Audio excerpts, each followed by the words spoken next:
안녕하세요. 저는 최근 파혼을 하고 혼자의 길을 걷고 있는 여자입니다. 그놈의 돈이 뭐라고, 대체 그 종이 쪼가리가 뭐길래 이렇게까지 사람의 밑바닥을 드러나게 만드는 걸까요? 저는 고작 숫자 몇 개 적힌 종이 쪼가리 때문에 5년간의 연애를 끝마쳐야 했어요. 그때만 생각하면 어머니께 죄송해서 아직도 어머니 눈을 똑바로 쳐다볼 수가 없어요. 어디다 말할 곳이 없어서 답답했는데 익명으로 이렇게나마 제 답답함을 풀고 싶어서 조심스럽게 사연을 보내보고자 글을 써봅니다. 제 남자친구는 제가 대학교 2학년 때 군대를 다녀와 같은 2학년으로 복학했던 선배였어요. 저는 국문학과, 남자친구는 경영학과로 저희가 과는 달랐지만 같은 동아리라 자주 마주쳤었죠. 평소 사람을 사귈 때 저는 좁고 깊게 사귀는 편이었고 남자친구는 넓고 얇게 사귀는 편이었어요. 그래서 저는 친한 친구 외에는 다른 사람들과 어울리지 않았었고 남자친구는 두루두루 잘 지냈었어요. 사람들한테 관심이 없어서 처음에 남자친구가 그렇게 유명한 선배인지 미처 알지 못했었어요. 사귀고 나서 학교에서 주변 사람 잘 챙기고 성격 좋기로 엄청 유명했다는 걸 알게 되었죠. 소문에 걸맞게 제가 남자친구를 만나게 된 것도 친구 따라 동아리 지원했다가 아무것도 모르는 저를 너무 잘 챙겨줘서 자상한 매력에 빠지게 된 것이었거든요. 다른 선배들도 잘 챙겨주셨었지만 남자친구는 본인이 하고 있던 일도 뒤로 미루고 저를 챙겨줬었어요. 한두 번도 아니고 제가 부탁할 때마다 본인 일보다 저 먼저 챙겨줘서 저도 모르게 마음이 갔어요. 남자친구가 제게 고백하던 날 다른 선배가 먼저 제게 고백을 했었는데 생각할 시간을 달라고 했었거든요. 그러다 남자친구가 뒤늦게 고백해서 저는 고민할 것도 없이 남자친구의 고백을 받아줬어요. 학창시절 소꿉놀이 같은 연애만 해오다가 성인이 되고 처음으로 제대로 된 연애를 하는 것이었어요. 제게 어른의 연애란 무엇인가를 알려준 남자였습니다. 연애하면서도 늘 저를 먼저 생각해주고 배려해주던 남자였기에 저는 이 남자와 함께라면 무엇이든 할 수 있을 것 같은 기분이 들었어요. 만약 결혼을 하게 된다면 지금 내 옆에 있는 이 남자와 하지 않을까 하는 생각도 했었죠. 연애를 하면서 같이 늙어갈수록 자연스럽게 남자친구와의 미래를 꿈꾸며 하루하루를 보내게 됐어요. 하지만 결혼이라는 게 쉽게 생각할 수 있는 그런 게 아니었어요. 저희 집안이 금수저라고 불릴 만큼 잘 사는 것은 아니지만 그래도 어디서 무시당할 정도는 아니었어요. 부모님께서도 자수성가의 표본이라고 해도 무방할 정도로 젊었을 때부터 안 해본 일이 없었고 그렇게 모은 돈으로 각지의 체인점까지 있을 정도로 유명한 식당을 운영하고 계세요. 정말 휴지 한 칸도 아껴 쓸 정도로 힘든 시절이 있었던지라 늘 겸손하게 사시던 분들이셨죠. 하지만 저희와 반대로 남자친구 집안은 태초에 돈 많은 양반 출신에다 아버님 사업까지 잘 돼 정말 다이아몬드 수저 버금갈 정도로 금수저인 부자였어요. 처음엔 저도 남자친구 집안이 이렇게 대단한 집안인 줄은 꿈에도 몰랐어요. 남자친구가 제게 이 사실을 숨기고 만났기 때문에 전혀 몰랐다가 친구 고민 상담해주다가 얼떨결에 친구를 통해서 알게 됐죠. 야, 너는 부럽다. 남자친구 되게 잘 만나잖아. 내 남자친구는 못생긴 게 바람까지 폈는데 네 남자친구는 잘생기고 너만 바라보고 거기다 금수저잖아. 다 갖췄네. 진짜 부럽다. 금수저라고? 에이, 아닐걸. 다른 사람이랑 착각한 거 아냐? 우리 오빠 금수저라는 말 들어본 적이 없는데. 에이, 아마 아닐 거야. 너는 소문 같은 거 안 듣고 다니니? 네 오빠 이름만 대도 알만한 기업 대표 아들이잖아. 몰랐어? 인터넷에 검색하면 대표 이름 뜨고 그 밑에 자식들 이름도 뜨거든? 거기에 네 오빠 이름이 있어. 찾아봐. 제가 계속 믿을 수 없다는 듯한 표정을 지으니까 친구는 한심하다는 듯 저를 쳐다보다가 본인 핸드폰을 들어서 뭔가 입력하는 것 같더니 핸드폰 화면을 제 눈앞에 가져다 대는 거예요. 대표 이름 석자 밑에 대표에 대한 정보가 적힌 부분이 조그맣게 있었는데 자녀 부분에 친구가 말한 대로 남자친구 이름 석자가 적혀 있더라고요. 제가 잘못 본 건가 싶어서 친구 휴대폰을 뺏어들어 확대해봤는데 남자친구의 이름이 맞았어요. 남자친구 이름이 워낙 흔해서 동명이인일 수도 있으니 본인한테 직접 들어야겠다는 생각이 들었어요. 평소처럼 데이트를 잘하고 저희 집에서 헤어지기 직전에 남자친구를 다시 불러 세웠어요. 그리고 휴대폰으로 다시 대표 이름을 검색해서 남자친구 앞에 내밀었어요. 혹시 여기 적혀있는 이름 말이야. 진짜 오빠 이름이야? 아니, 내가 아까 친구한테 이상한 소리를 들어서 친구 말로는 이게 오빠 이름이라고 하던데. 내 이름 맞아. 아니, 나는 말하려고 했는데 진짜 말하려고 했거든? 근데 언제 말해야 할지 몰라서 타이밍 보느라 말 못했어. 미안해. 나 오빠가 이렇게 유명한 회사 대표님 아들이었으면 안 사귀었을 거야. 어쩐지 오빠랑 사귄다고 했을 때 애들이 안 좋은 시선으로 나를 보던데 다 이 이유였구나. 말 못한 건 미안해. 워낙 소문이 많이 나서 나는 당연히 네가 알고 있는 줄 알았어. 그런데 사귀다 보니 너가 내 집안에 대해 모르고 만나는 것 같은 느낌이 들더라고.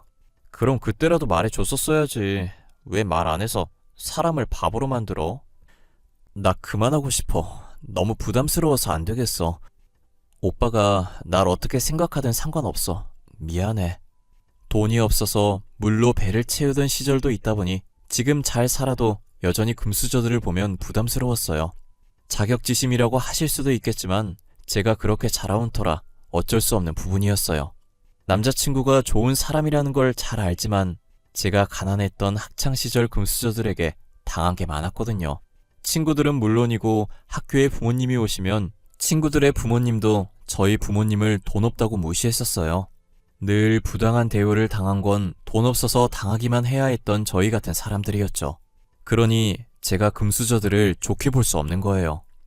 그래서 저는 남자친구에게 이별을 고했지만 남자친구는 울면서 제게 매달리더라고요. 울면서까지 매달릴 줄은 몰랐어서 우는 남자친구를 보고 저도 많이 당황했었어요. 나 너랑 못 헤어져. 아니, 싫어. 안 헤어질 거야. 내가 싫어서 헤어지려는 거 아니잖아. 그러니까 못 들은 걸로 할 거야. 그런 집안에서 태어난 게 내 잘못은 아니잖아. 안 그래? 오빠는 나 아니어도 나보다 훨씬 더 괜찮은 사람 만날 수 있을 거야. 남 잘 챙기고 다정하니까. 싫어. 너랑 헤어지는 거 싫다고. 너는 내가 이전에 만났던 사람들처럼 내 집안 배경을 보고 만난 게 아니라 온전히 나라는 사람을 사랑해준 사람이야. 다른 사람들과 다르다고. 오빠, 지금 우는 거야? 왜 울고 그래. 내가 미안해. 잘못했어. 다시는 헤어지자는 말 안 할게. 그러니까 울지 마, 응? 내가 뭐라고 이렇게 울어.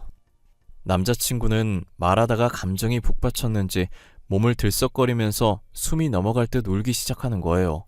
괜히 제가 다 큰 성인 남자를 울린 것 같아 미안해서 이 상황을 어떻게 해야 할지 모르겠더라고요. 울고 있는 남자친구를 안고 등을 토닥토닥 해주는 거 말곤 할 수 있는 게 없었어요. 그래도 시간 지나고 들썩임이 사라지고 민망한지 제 품에서 나와 손으로 눈물을 쓱 닦더라고요. 미안하다고 헤어지자고 하지 않겠다고 약속을 하고 택시를 태워서 집으로 돌려보냈어요. 그리고 저는 집에 와서 침대에 가만히 누워 곰곰이 생각했죠. 금수저라고 해도 다 똑같이 행동을 하는 건 아닐 거라고. 남자친구도 성격이 좋으니 부모님들도 분명 성격이 좋으신 분일 거라고요. 과거에 안 좋은 일이 있긴 했었지만 틀에 박힌 고정관념을 버리기로 했어요. 그렇게 계속 연애를 이어가다가 남자친구 부모님을 만난 적이 있었어요.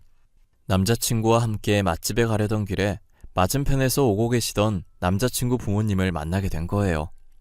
예상치 못한 만남에 저도 모르게 긴장하고 있었는데 어머님과 아버님 두 분 다 다정하시더라고요. 남자친구의 다정함이 누굴 닮았나 했더니 가족 자체가 다정함이 기본적으로 몸에 배어있는 것 같았어요. 첫 만남이었는데도 불구하고 크게 불편함이 전혀 없었어요. 그래서 저는 남자친구 집에도 자주 놀러갔고 남자친구 부모님과도 많이 친해졌어요.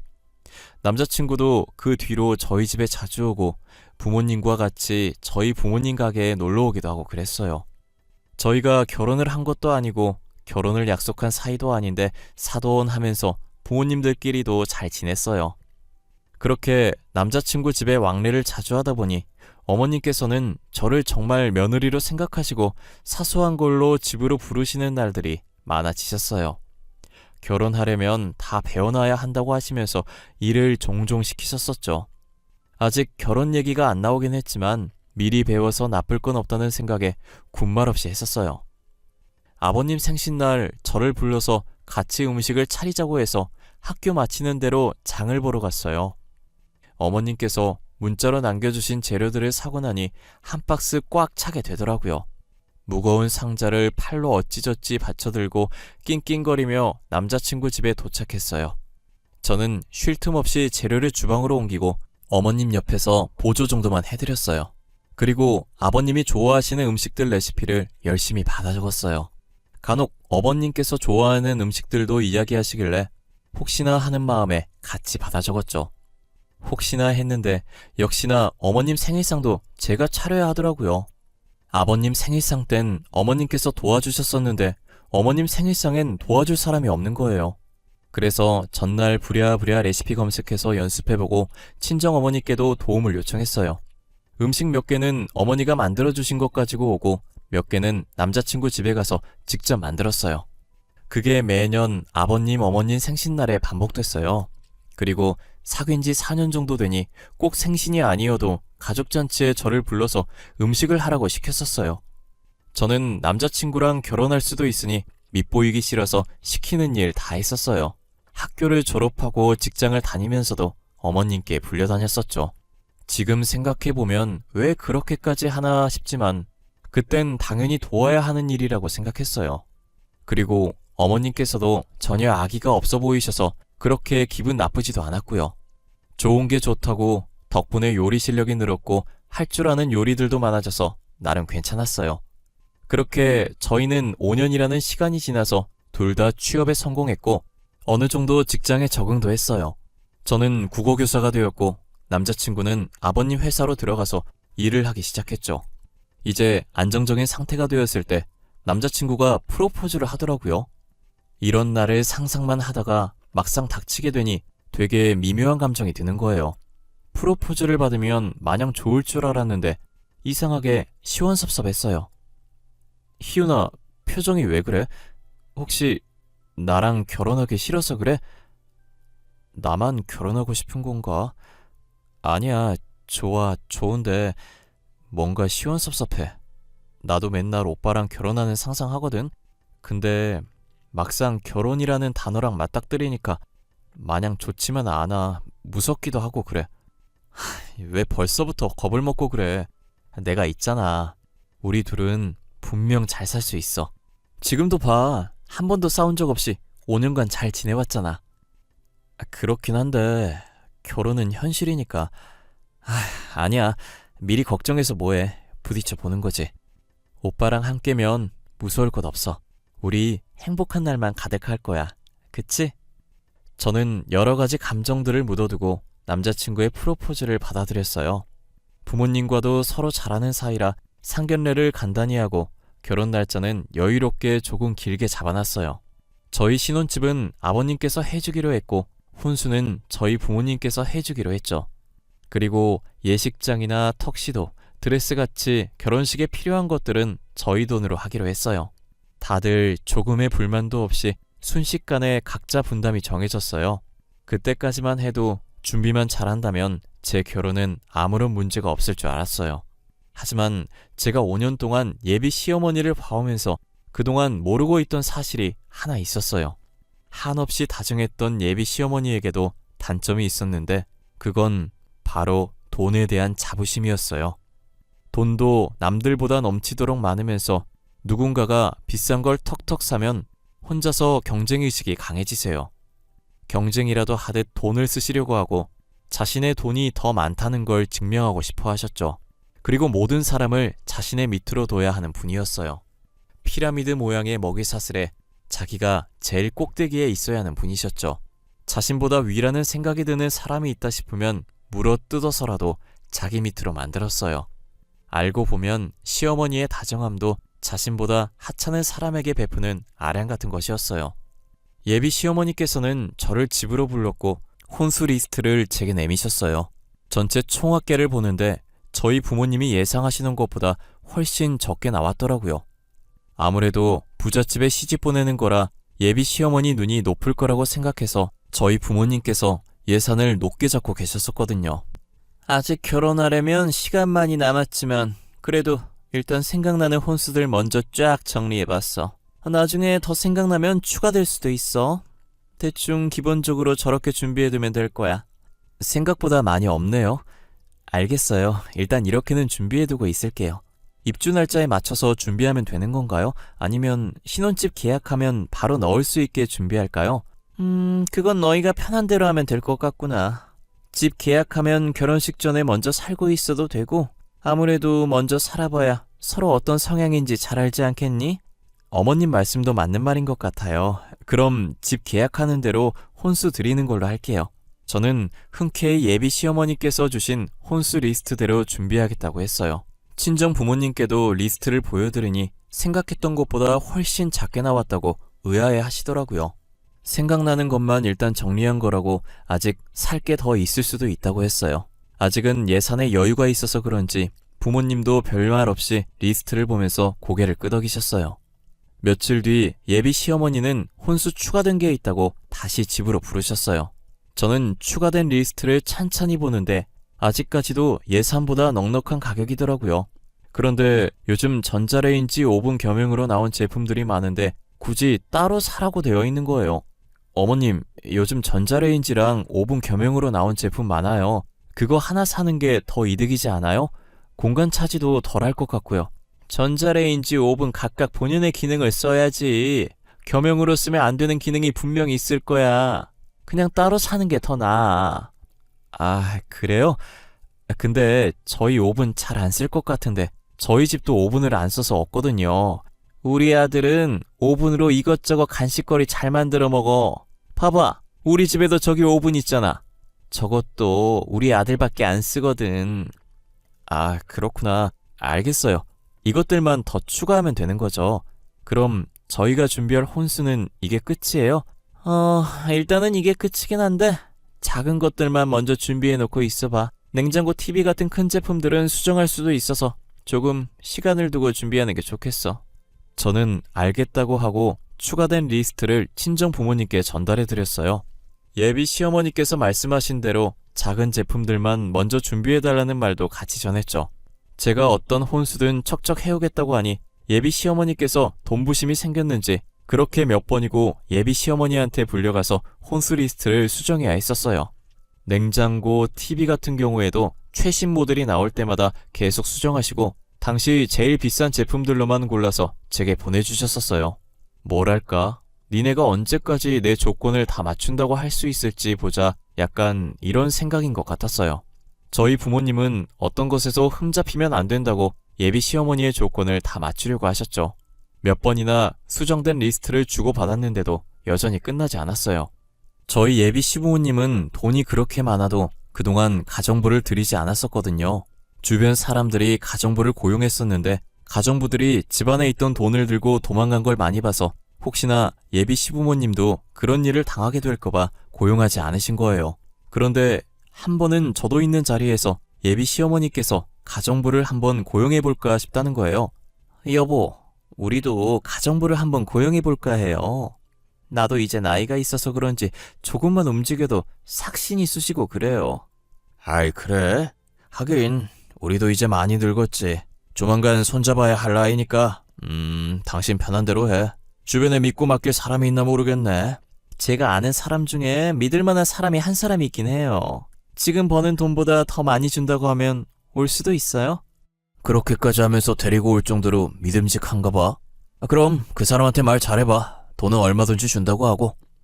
아무래도 예비 시어머니께서도 나이가 있으신지라 혼자서 집안일 하기에 힘이 들 거라는 생각이 들었어요. 저희 부모님도 일하고 오면 지쳐서 집안일을 못하니 얼마 전부터 가정부를 고용하셨었거든요. 그랬기 때문에 저는 두 분 대화에 아무런 생각이 없었어요. 힘드셨구나. 요즘 젊은 사람도 집안일 힘들어하는데 그 나이면 힘들만 하시지. 그게 다였어요. 예비 시어머니께서 가정부를 고용하든 말든 제가 관여할 바는 아니었기에 신경을 안 썼어요. 안 그래도 돈안 문제로 걱정하시던데 믿을 만한 사람이 있다고 하니 다행이라는 생각까지 들었죠. 저는 집에 가면 부모님과 있었던 일을 다 얘기하는 편이라 이 얘기도 했었어요. 제 얘기 들으신 부모님도 가정부 고용하니까 확실히 편하긴 하다고 잘 생각하셨다고 한 게 다였어요. 그런데 다음날 평소같이 출근하시던 부모님께서 따로 출근을 하시는 거예요. 이미 어머니는 출근하고 안 계셨고 아버지는 가게에 나갈 채비를 하고 계셨죠. 아빠, 왜 오늘은 아빠 혼자야? 엄마는? 엄마 먼저 갔어?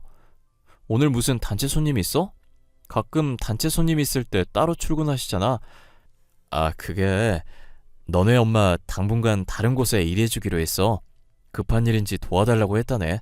어차피 직원 많으니까 내가 그렇게 하라고 했어. 그래? 많이 급한 건가 보네. 어제까지만 해도 그런 말 없더니 어제 밤늦게 갑자기 연락이 왔더라고. 그래서 가라고 했지 뭐. 아빠 지금 나가야 해서 먼저 나갈게. 우리 딸도 오늘 파이팅하고 학생들 잡지 말고. 내가 언제 학생 잡았다고 그래. 나같이 착한 선생님 어디 있다고. 다들 나랑 수업 듣고 싶어서 난리거든. 담당반 바꿔달라는 애들도 있거든.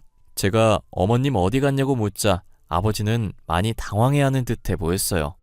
그러더니 다급하게 옷을 챙겨 입고 제게 되도 않는 농담을 하면서 집을 나섰죠. 도둑이 제발 저린 것 마냥 도망가듯 나가는 아버지의 행동이 의심스러웠어요. 퇴근 후 집에 와서 어머니께 무슨 일 하냐고 물어보았지만 몰라도 된다고 피하시더라고요. 어머니도 아버지도 제게 숨기는 게 있는 것처럼 굉장히 수상했어요. 하지만 얼마 지나지 않아 어머니께서 무슨 일을 하시게 됐는지 제게 들키게 되었어요. 저는 퇴근길에 새로 생긴 과일집이 있길래 보다가 예비 시어머니 생각이 나서 평소 예비 시어머니께서 좋아하던 과일들을 사서 집에 깜짝 방문을 했어요. 현관문을 열고 시어머니를 몇 번이나 불렀는데도 안 나오시길래 집에 안 계신 것 같아서 과일을 냉장고에 넣고 나오자 싶어서 주방으로 향했어요.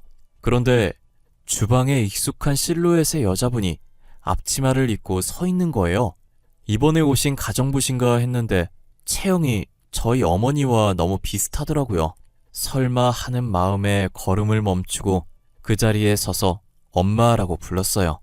가정부는 깜짝 놀라하며 하던 걸 멈추고 몸이 굳어있길래 제가 가정부 가까이 다가갔어요.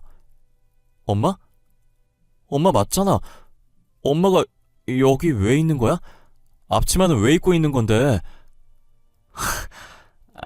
설마. 아니지? 내가 생각하는 그런 거 아니지? 엄마가 이 집 가정부야? 아니 희훈아, 그게 있잖아.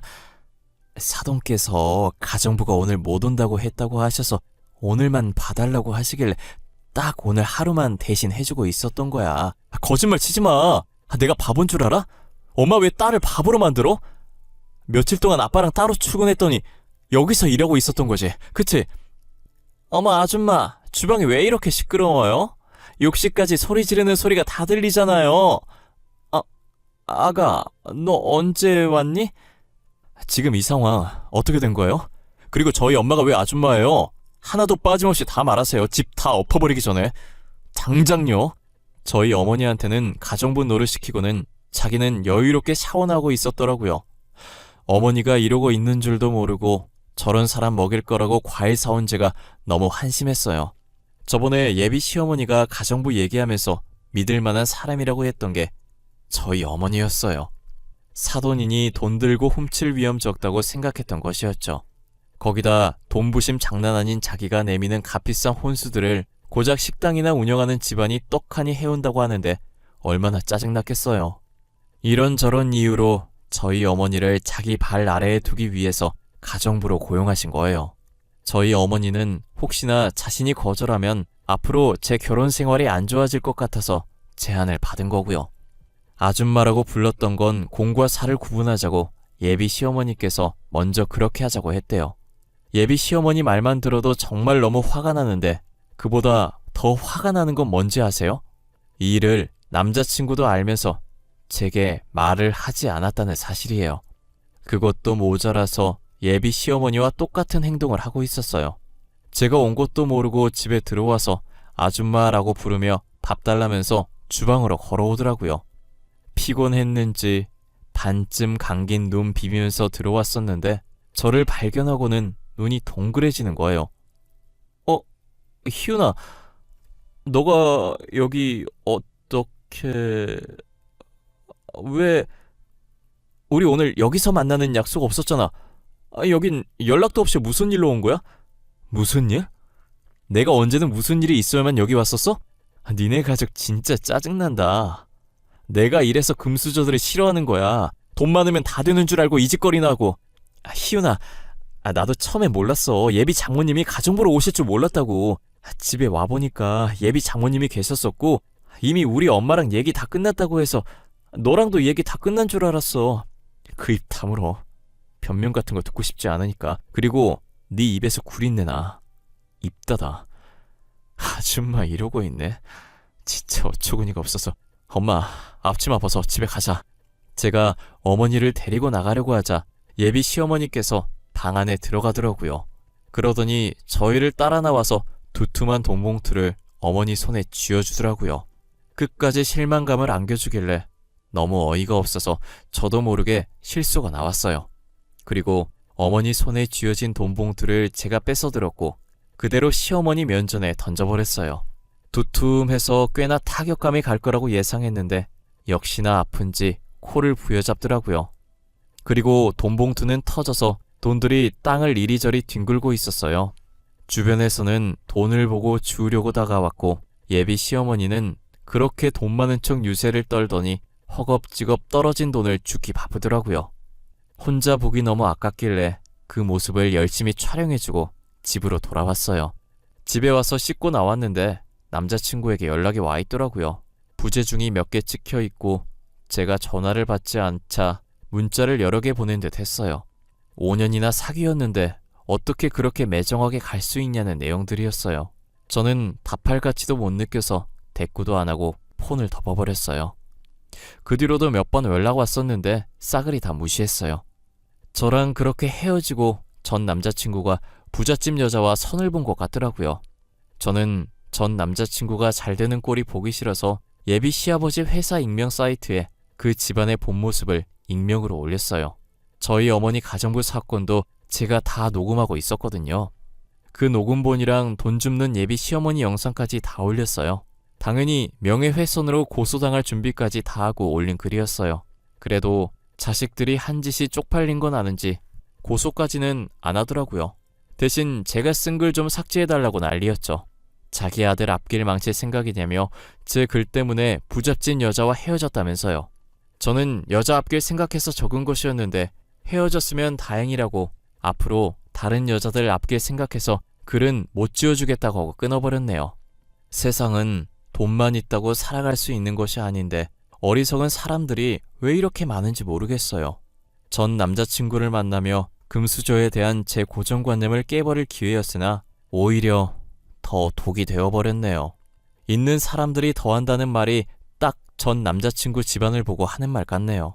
저는 돈 많은 사람과 돈 없어도 됨됨이 괜찮은 사람 중에 고르라고 하면 후자를 고를 것 같아요. 돈 없이 착한 사람은 만날 수 있지만 돈 많고 인성 덜 된 사람은 절대 만날 수 없어요. 언제 제가 다시 새 출발을 할 수 있을지는 모르겠지만 만약 새 출발을 하게 된다면 집안에 돈이 있든 없든 사람 됨됨이가 된 집안에 시집가고 싶어요. 제 사연은 이쯤에서 끝마쳐 보려고 합니다.